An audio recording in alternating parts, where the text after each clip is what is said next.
تسمع الاسم كده لأي حد بيصاب بهذا المرض بتبقى صدمة للجميع. الحقيقة لما نتكلم عن مرض السرطان بنقول إن هو بيتنوع وبيختلف على حسب نوع الإصابة، إنما المشكلة لما بيكون مرض سرطان الدم المزمن اللي هو موجود معاك مدى الحياة. يا ترى لما انت تعرف انك انت مصاب بهذا المرض، ولا قدر الله لا قدر الله وربنا يبعد المرض عن اي حد، بس لو انت اصبت بهذا المرض يا ترى شعورك وانفعالك ايه؟ رد فعلك ايه؟ تعاملك مع الموقف ايه؟ هل هتحس ان انت بالنسبة لك الحياة بقت سودة ولا لا؟ الاسئلة دي كلها اكيد انت بتضيفي اللي هو اصيب بهذا المرض، واللي هو بيواجه هذا المرض، واللي هو بيعمل انتشار ثقافي ومعرفي الخاص بمرض السرطان بشكل عام وبمرض سرطان الدم بشكل خاص. الحقيقة فقرة النهاردة مميزة لأن ضيفي مميز وضيوفي مميزين وبيحاولوا ان هم ينشروا ويوصلوا رسالة للمجتمع ككل. خلونا نرحب بضيوفي اللي بيشرفوني النهاردة في الاستوديو. شرفني أحمد عوض، مريض بسرطان الدم المزمن والأول مرة بيتكلم. اهلا وسهلا بيك. اهلا وسهلا. شرفني منور. ميرسي يا ربي. كمان بتشرفني لميس شمس الدين، عضو الجمعيه المصريه لدارسي العلوم الصحيه. اهلا وسهلا بيكي. شرفاني ومنوراني. احنا دايما ببتدي بيبقى ليديز فيرست، ببتدي كده، بس اسمحي لي النهارده احمد فارض نفسه علينا فانا هروح لاحمد. احمد انت من الناس المتحدثين عن المرض واللي بيعمل لقاءات كتير جدا مع الشباب وغير الشباب علشان يتكلم عن هذا المرض اللي ربنا ابتلاك بيه. تمام. بس احكي لي كده رد فعلك في الاول لما عرفت وانت عندك 28 سنه. رد فعلي انا دلوقتي عندي 28 سنه. انا بتكلم انت عندك. اكتشفته في 2011 قبل الثوره باسبوع بالظبط يعني. تمام. طبعا كانت الدنيا كلها اسودت في عينيا، لان اول صوره شفتها ليا ان انا شعري يبتدي يقع وابتدي بقى اقعد في السرير وكلها سنه سنتين وهموت. يعني اسم مرض ان انا عندي سرطان نفسه يعني كانت قويه شويه، يعني لما الدكتور يعني بص في التحاليل وقال ده سرطان، فطبعا يعني ما تقبلش الموضوع وانا لسه يعني اعتبر ببدا حياتي. يعني وصلت لحاجه كويسه جدا في شغلي، على مستوى العائلي، على مستوى الاصحاب، فخلاص يعني ببتدي استمتع بالحياه بالسن بتاعي. بس يعني مع الوقت الحمد لله قدرت ان تأقلمت بسرعه؟ ولا خدت وقت؟ تأقلمت، لا ما كانتش التأقلمة بسرعة، لأن حصلت بعدها أحداث ثورة 25 يناير وأنا شغال في القطاع السياحي زي ما حضرتك ذكرت. وده أكتر قطاع ضري يعني. فكانت كل حاجة عندنا يعني كل حاجة كانت زي ما حضرتك تقول، يعني كل الأمور تيجي ورا بعضها يعني. تمام. طيب لميس الخدمات اللي بتقدمها الجمعية المصرية لدارسي العلوم الصحية، إيه الخدمات اللي هي بتقوم بيها؟ هي الجمعية كأهدافها ان هي توفر البيئة المناسبة للشباب، سواء طلاب العلوم الصحية، طلاب الطب، او طلاب اي جامعة تانية، ان هم يخلقوا تغيير في المجتمع حواليهم، يغيروا في نفسهم، يغيروا المجتمع حواليهم. بيعملوا ده عن طريق المشاريع بتاعت امسا او الجمعية. مثلا عشان المرضى في وثيقة حقوق المريض احنا شغالين عليها دلوقتي. دي يعني احنا اكتشفنا ان المريض المصري مفيش اي استناد على وثائق يسمح له ان هو يحصل على حقوقه كمريض مصري يعني. فاحنا نزلنا وعملنا سيرفي ونزلنا سالنا الناس ايه اكتر 20 حق منتهك للمريض من وجهة نظركم، ايه مقترحاتكم الحاجات دي. وصلت لايه للانتاج؟ نعم. وصلت لايه من خلال الاستفتاء او الاستبيان اللي احنا لسه شغالين على الموضوع دلوقتي، يعني احنا بنجمع كل الاراء بتاعت الناس في الشارع عامه، وفي لجنه من الجمعيه بتجمع الاراء دي كلها، بتجمع كل المقترحات دي وهتعملها في وثيقه وترفعها للحكومه عشان تتوثق ويبقى الاستناد عليها اقوى من اي حاجه ثانيه. طيب احمد، انت انضميت للجمعيه ازاي؟ انا انضميت للجمعيه المصريه لداعمي مرضى السرطان، الجمعيه الثانيه، عن طريق الانترنت، عن طريق الفيسبوك. كنت بعمل سيرش ولقيت الجمعيه وخدماتها واتصلت بيهم علشان اقدر ان انا اساعد مرضى السرطان في اي حاجه يعني ممكن ان انا اقدمها يعني. فدي كانت البدايه. دي كانت البدايه بالظبط. بقالك قد ايه معاهم؟ بالظبط من شهر 5 اللي فات. جميل. طيب تعالوا بينا نشوف فيديو خاص بأحمد وهو كأحد المتحدثين عن مرضى السرطان. نشوف الفيديو ونعود معاكم مرة تانية لبرنامجكم شباب على الهواء. قلنا نعمل حاجه ديفرنت، الناس تيجي تتبسط ونعمل حاجه جديده، ان الفلوس بتاعتنا هيتعمل بيها مشروع الاكتشاف المبكر لمرض سرطان الدم المزمن. تاني نورتونا، يا رب تتبسطوا معانا النهارده، وهقدم لكم ساندوتش مهرجان الكشف الصناعي احمد عوض.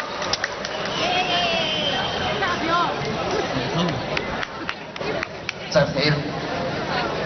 سامعني كويس؟ أنا أحمد عوض، 28 سنة، شغال في السياحة. أنا بس عايز أقول لكم النهارده إن إحنا موجودين بنحتفل باليوم العالمي لمرضى سرطان الدم. هو مرض زي أي مرض في الدنيا كلها. بس هو المرض دوت ظروفه شوية مرتبطة عن أي مرض تاني. أنا واحد من الناس كنت شغال حياتي وعايش ووصلت لحاجة كويسة قوي في شغلي، وفجأة بدأت أحس إن أنا ما بنامش كويس، عندي صداع، ما باخدش نفسي كويس كالعاده. حاطط معاك التليفون عشان اكلم اي حد من قرايبي دكتور، فقال لي تعالى ابتدي اعمل تحاليل. بص في التحاليل، طبعا هو عارف بس ما قاليش اي حاجه خالص. بالتبعيه اتكلم مرات خالي وقال لها احمد عنده كذا كذا كذا. طبعا هما الاثنين هم اصلا مش امراض دم، وهم ما عندهمش خلفيه وما يقدروش يجزموا بالمرض نفسه. فبالتالي مرات خالي خدتني وودتني لدكتور امراض دم كبير، بص على التحاليل وقال كلمته انت عندك سرطان.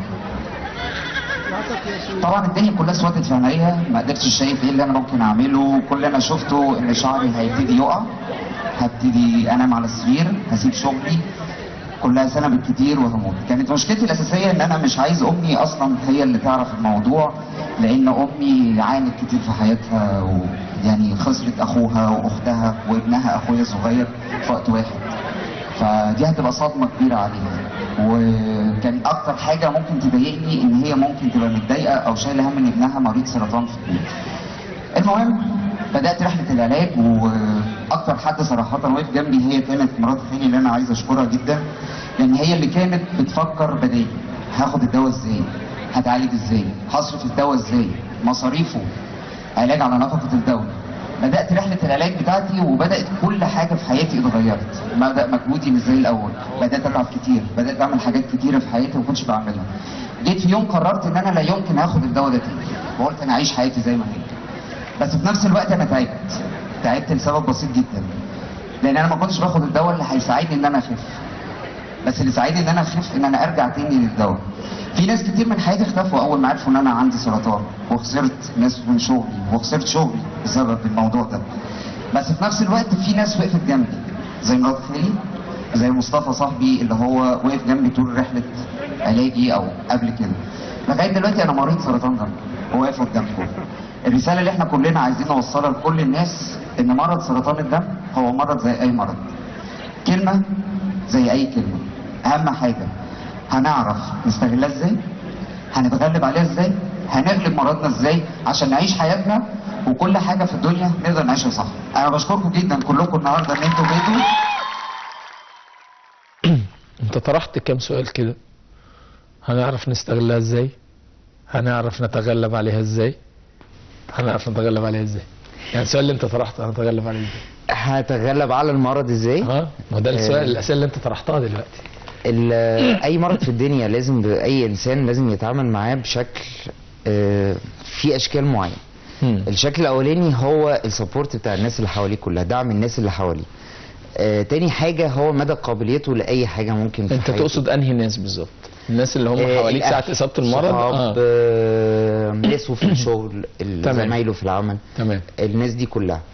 اهم حاجه او تاني حاجه هي قوته نفسها، هو ايمانه بربنا سبحانه وتعالى. يعني ايا كان ديانته، وهو هل هو يستطيع ان هو يتغلب، مش حته ان هو يتغلب، يعني هو هل هو مقتنع ان اللي جاله ده مرض ولا مش مرض؟ دي رقم واحد. رقم اتنين، هل هو مقتنع ان هو الموت، يعني زي ما المثل الشعبي بيقول الموت علينا حق، كلنا هنموت. فهو لازم يؤمن، اي مريض في الدنيا لازم يؤمن ان هو كده وكده هيموت. بس مش لازم يموت بسبب المرض، يعني هو يقدر يسير بحاجه كويسه للناس، تقول مثلا البني ادم دوت قدر يتغلب عن المرض، وقدر يتعايش معاه، قدر يهزمه وات ايفر ايه هو الاكسبريشن، بس احنا في الاول وفي الاخر خالص لازم يبقى في طريقه ان احنا بنتغلب بيها على حاجه، مش الحاجه هي اللي تتغلب بيها. تمام. فده من خلال الاعداد النفسي. ده من خلال الاعداد النفسي بالظبط. تمام. طيب ومدى قابليه المريض نفسه. ايوه، يعني ده بيتوقف على المريض نفسه ولا ممكن اللي حواليه يلعبوا الدور ده؟ بنسبه 60% بتبقى على المريض نفسه.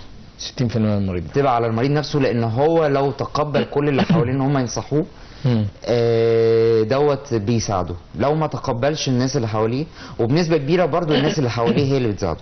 يعني انا واحد من الناس، في الناس اللي حواليا هي اللي ساعدتني كتير في حياتي، رغم ان في ناس من حواليا برضو بعتوا. يعني انا عندي صحاب كتير قوي ما ان انا عندي سرطان، ما يعني بعدوا عني، ما بقيتش اعرفهم. سؤال يعني ايه بعدوا؟ يعني هو ايدز مثلا عشان يخافوا فيبعدوا؟ يعني ايه اللي يخليهم يبعدوا؟ ما اهتمتش ان انا اعرف السبب قد ما كانت الصدمه ان الناس ديت بعدت، الناس دي ما بقتش موجوده. يعني الناس دي كانت تحت مسمى الفاميلي، تحت مسمى الاخوات، فهم فجاه اختفوا، وبان معدن الناس يعني الناس التانية اللي هي بتتعامل معاها. من صحابي زي مصطفى الفاعي صاحبي ده اتكلمت عنه، هو دوت صاحبي من قبل اصلا ما يبقى عندي المرض. فمفيش حاجه اتغيرت مع مدار السنين معاه، سواء حلوه او كويسه، بالعكس كان دايما في ظهري في اي حاجه ممكن اعملها. كويس. لميس، الحفلات اللي بتقام الخاصه بمرضى السرطان اكيد ليها عائد مادي، صح؟ عائد مادي على الجمعيه ولا؟ عائد مادي من نتيجه الحفله اللي اتعملت دي، ففي عائد مادي. العائد المادي ده انتوا بتعملوا بيه ايه؟ هو جزء كبير جدا طبعا من العائد المادي ده بيتصرف على مصاريف الحفله نفسها، تجهيزات الحفله والستيج والفرقه والكلام ده كله. والجزء الباقي منه بيطلع فور تشاريتي بقى. يعني لو احنا مثلا عاملين مشاركه مع جمعيه، او مع مثلا في الحفله بتاعت كايروكي اللي اتكلم فيها احمد عوض، الحفله دي كان مشاركه معانا المبادره المصريه للحقوق الشخصيه. يعني دي هي اللي بتساعدنا في ان احنا نعمل وثيقه حقوق المريض المصري. فجزء من الفلوس كان لدعم الكوز ده، او لدعم الوثيقه دي، ولدعم المبادره دي. جزء من الفلوس خرج فور تشاريتي لجمعيات دعم مرضى السرطان عامه. بس يعني تمام. طيب احمد، احنا دايما في كل الاحوال بيبقى عندنا اهداف واحلام. انت ربنا ابتلاك بالمرض وانت مؤمن بالله الحمد لله، وعندك قوه، وده شيء بيسعدني وافتخر بيه ان انا اللي قاعد معاك، مش انت اللي قاعد، انا اللي قاعد معاك. فهي هقف بقى عند نقطه، هل احلامك واهدافك اللي كنت بتحلم بيها قبل ما تعرف انك انت مصاب بالمرض ما زالت موجوده، ولا اتعدلت، ولا حصل تغيير، ولا ايه اللي تم؟ لا، ما زالت موجودة بإصرار أكبر. يعني أنا عايز أحقق دلوقتي كل حاجة. يعني مثلا في الأول في حاجات كتير ما كنتش بعملها، دلوقتي لا، أنا بعمل حاجات كتير قوي، بسافر كتير، بخرج كتير، في الشغل بقعد كتير، بقعد أقرأ كتير، أقعد أشوف إزاي إن أنا أعمل ديفلوبمنت نفسي في الشغل. بقيت أكتر من الأول بكتير خالص. يعني مش طاقتك أعلى؟ طاقتي اعلى، لان انا حبيت ان انا اهزم. يعني مش عايز ابقى مريض مستسلم في الفراش. يعني حتى في اوقات كتير ببقى تعبان من السايد افكت بتاع الدواء، من المرض نفسه، لا بلبس وانزل. حتى لو هنزل امشي في الشارع، لا انا لازم، يعني لا انا شخصيه جامده جدا. يعني بقول لنفسي لا انا جامد جدا، فانا لازم هنزل بقى، انا مش هفضل قاعد على السرير. كويس. عكس مثلا ما يجي لي دور برد، لو جالي دور برد افضل قاعد في السرير. انما لو اي حاجه متعلقه بالموضوع ده، لا. عنده ولا اصرار ولا عزيمه ولا ايه؟ ممكن حضرتك تقول من ده على ده، من ده تركيبه. مش عايز استسلم من فكره ان انا يعني انا عندي سرطان. يعني انا في الاول في بدايه مرضي ما كنتش بعرف حد ان عندي سرطان. دلوقتي بقول لا انا عندي سرطان، وانا قدامك اهوت بشعري بصحتي واقف زي ما طلعت. ان الرساله كانت اللي احنا عايزين نوصلها للناس كلها من الحفله، ان يا جماعه في مش كل مريض سرطان بيموت، مش كل مريض سرطان شعره بيقع، مش كل مريض سرطان ما بيقدرش يتكلم، مش كل مريض سرطان ما بيعيش حياته. لا بالعكس، في ناس بتعيش حياتها كلها بالسرطان. انا واحد من الناس، لان دوت مزمن دوت البني ادم بيعيش بيه ملهوش علاج. فانا هعيش حياتي كلها بيه، وهعيش حياتي عاديه جدا. كويس. بس هو طريقه العلاج فيه مختلفه عن على الأمراض طريقه العلاج فيه صح؟ بتبقى عن طريق تابلت، مش كيموثيرابي زي زي يعني زي الامراض عقاقير السرطانيه يعني. الثانيه. بتبقى عقاقير بالظبط كده، بس دي بفضل عايش عليها العمر كله، بس مشكلتها ان اثارها الجانبيه بتبقى كتيره قوي. يعني بس احنا العلم فيه تطور، يعني ممكن نلاقي ان الحاجه اتطورت اتغيرت.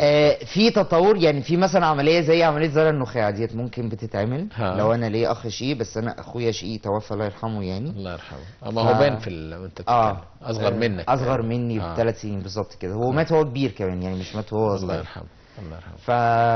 يعني ماما عارفه بالمناسبه، عشان انت جبت سيره ماما.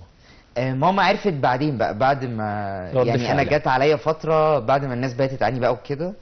عارف حضرتك فتره الجنون ديت، اللي هو لا خلاص بقى مش عايز اخد الدواء، مش عايز يعني اللي زي ما هتيجي يعني. فطبعا بالطبع ماما عرفت يعني رد فعلها والله رد اكيد في انهيار يعني. كان في انهيار، بس هي كانت متماسكه شويه كويس. يمكن عشاني، ويمكن لان انا كنت بدات العلاج، فهي شافتني لما بدات العلاج وهي مش عارفه حاجه خالص، فشافت ان انا يعني عادي كويس. يمكن في الاول لو كانت عرفت ان انا عندي المرض دوت قبل ما ابتدي العلاج، فكانت طبعا هتبتدي تتوقع حاجات وحالتها النفسيه شويه بتسوء.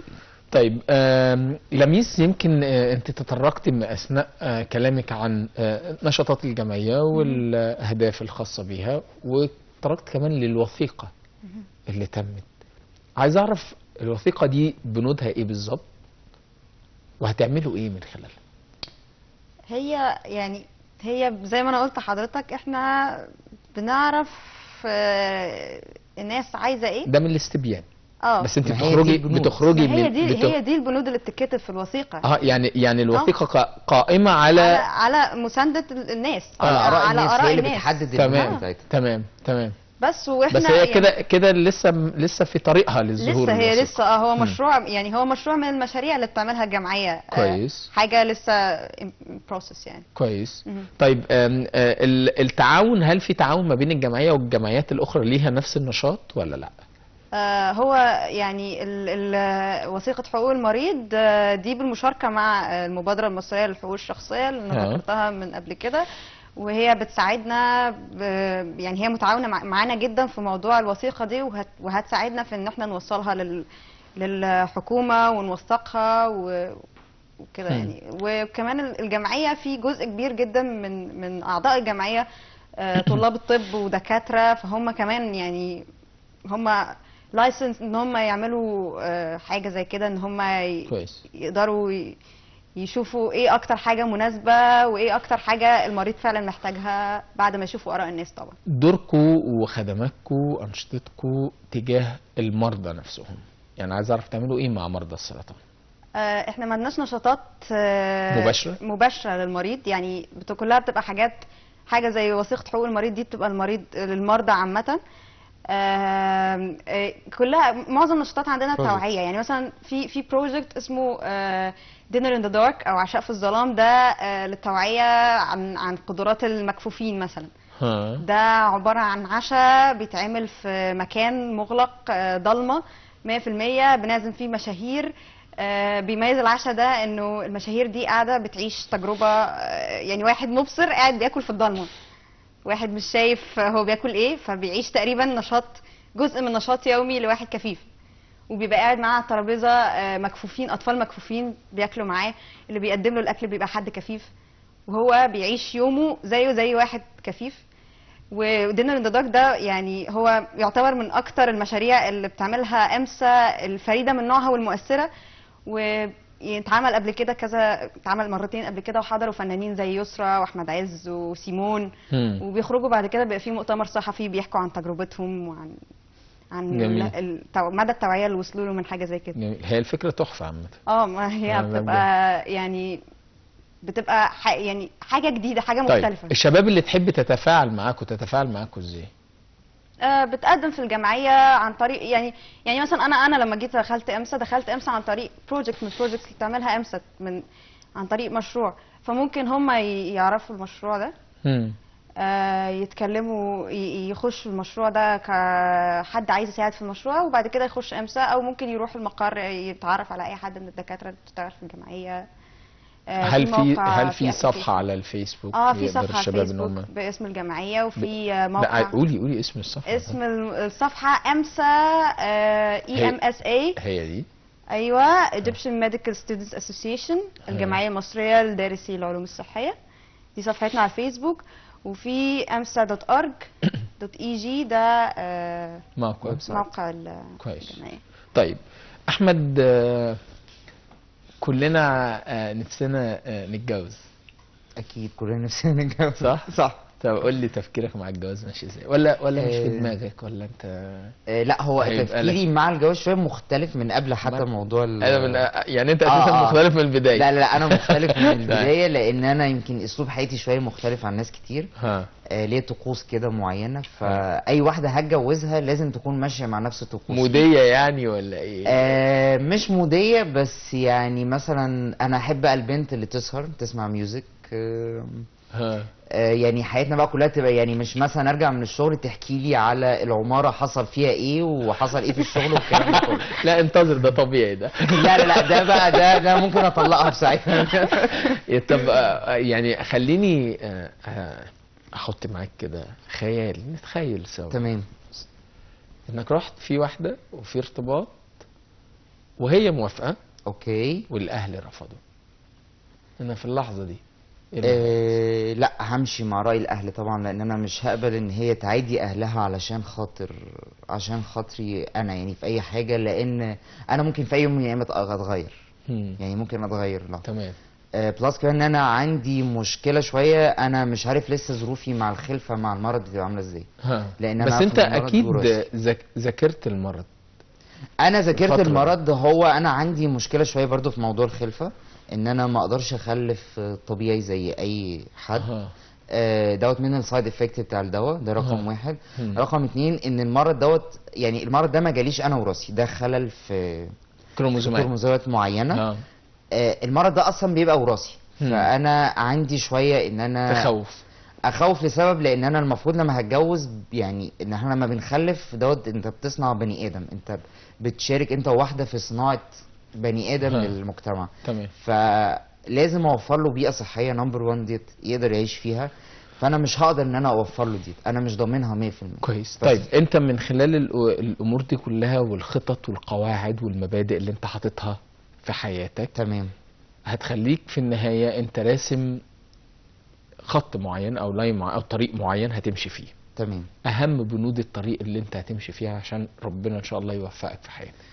اهم باند عندي رقم واحد طبعا هو امي، وقال ان انا طبعا يعني افضل راضيها طول عمري. رقم اتنين شغلي، وان انا احتفظ باللي انا وصلت له في شغلي، وصحابي على المستوى العام ان انا افضل ماشي معاهم. موضوع الجواز دوت يعني مش حاطه في اولوياتي دلوقتي، مش زي الاول، مش حاطه دلوقتي في اولوياتي، علشان مش اي بني ادم ممكن تقبل باللي انا فيه، فلو حطيته في اولوياتي هحس ان احلامي بتتدمر، فمش عايز برضو ان انا احطه شويه اساسيات. لميس، رسالتك النهارده للشباب تحب تقولي لهم ايه؟ بقول انه يعني كل واحد اتخلق عشان يسيب اثر في المجتمع، يسيب تغيير في المجتمع، ومش معنى ان حد مريض مثلا زي ما كان احمد بيقول ان هو يبقى يستسلم لاي حاجه. لا، كلنا لازم نفكر ازاي نفيد المجتمع اللي حوالينا، نغير من نفسنا ونفيد الناس اللي حوالينا بطرق مختلفه مش بالطرق التقليديه، وانه يعني مش بس المجال اللي انا بشتغل فيه هو اللي هيساعد الناس اللي حواليا، لا ده يعني مجرد تعاملي مع الناس، مجرد تقبلي لمشاكل الناس التانية، ده بيأثر في حياتهم، وبيأثر في ردود فعلهم ناحيه مشاكلهم هم الشخصيه اللي انا ممكن ما اكونش اعرف هي ايه. بس احمد عوض، اول متحدث عن سرطان الدم المزمن، شرفتني ونورتني. كنت سعيد ان انا التقيت بك النهارده، واتمنى لك ان شاء الله نجاحات مستمره. إن شاء الله. مع كل نجاح احنا هننتظرك في البرنامج اكيد، لان انت نموذج مشرف لازم كل الشباب تعرفه. ميرسي ربنا. شكرا ليك يا احمد. لميس شمس الدين، عضو الجمعيه المصريه لدارسي العلوم الصحيه، شرفتيني ونورتيني، وبتمنى لك التوفيق في حياتك الفنيه. شكرا شبابنا ومشاهدينا في كل مكان. هنطلع فاصل، وبعد الفاصل نتواصل معاكم مره ثانيه ببرنامجكم شباب على الهواء.